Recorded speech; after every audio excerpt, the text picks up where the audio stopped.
Is remastering good, or are they just milking their old catalogue? So as a mastering engineer, I'll tell you my thoughts now. So I've done plenty of remastering in my time, and obviously as a mastering engineer I think it's the best thing ever because I can make some money at it. But I don't actually think that's the case. Sometimes I don't actually like remastering a lot of the time.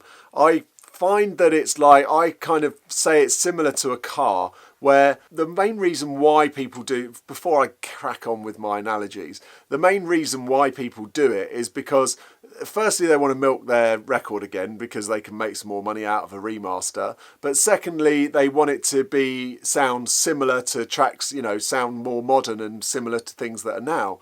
And I personally think, going to my analogy of old car, I like the patina on an old car. I like the way an old car is. I like the way it drives. I like the feel of it. The whole reason why it was good in the first place. I just like everything about it and that kind of nostalgia of it and the sound, and the sound it makes and stuff. And that's similar with the sound with music. I want to hear how it sounded when they made it. I want to hear the first pressing of a vinyl of Sgt. Pepper's. I don't want to hear the latest version of it because it doesn't really represent what they were doing at the time and the technology that was there at the time and how my parents heard it for the first time and how they experienced it and the sounds and stuff and whether it was muffled or whether it was quiet. I want to know that, and I want to know why that was and how that sounds. And sometimes with remastering they can over polish it and they can make things sound too clear and too loud and too in your face and try and do a sort of modern spin on it where really it just takes away from the real thing and it just makes it sound more like sort of a production music, sort of lift music stuff. It sounds too clean and doesn't sound like the original. Sometimes the original was good because it had a bit of depth and horribleness and griminess to it. And I think especially when they do things where people have died and then they do a retrospective and they put things out and they remaster them, and it's down to the label really just sort of milking someone's death. And I think that's a shame because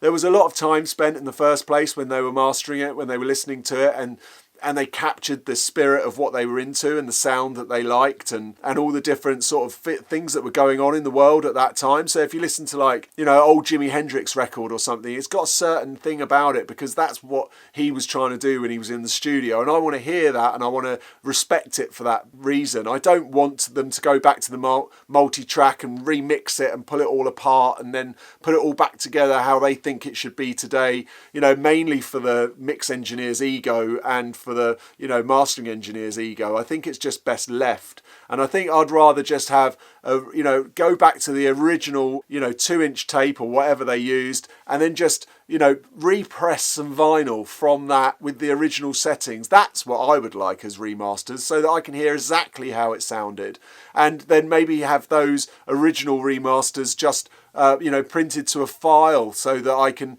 hear them on Tidal or something, so I know exactly how they sounded. I don't want to hear them at the same level as everything else. I don't want sound check. I don't want all these things. I don't want you to bring the level down. I want to hear things how the artist heard the thing. I don't want to have a representation of what a new mastering engineer thinks it should have sounded like, or whether the mix engineer's a young kid or something. It's like, who cares? Let's just leave things how they are. I want to hear them how they should be sounding, and then just move on to master new stuff in the way that sounds, and and then you hear those progressions in music, and then you hear what's going on.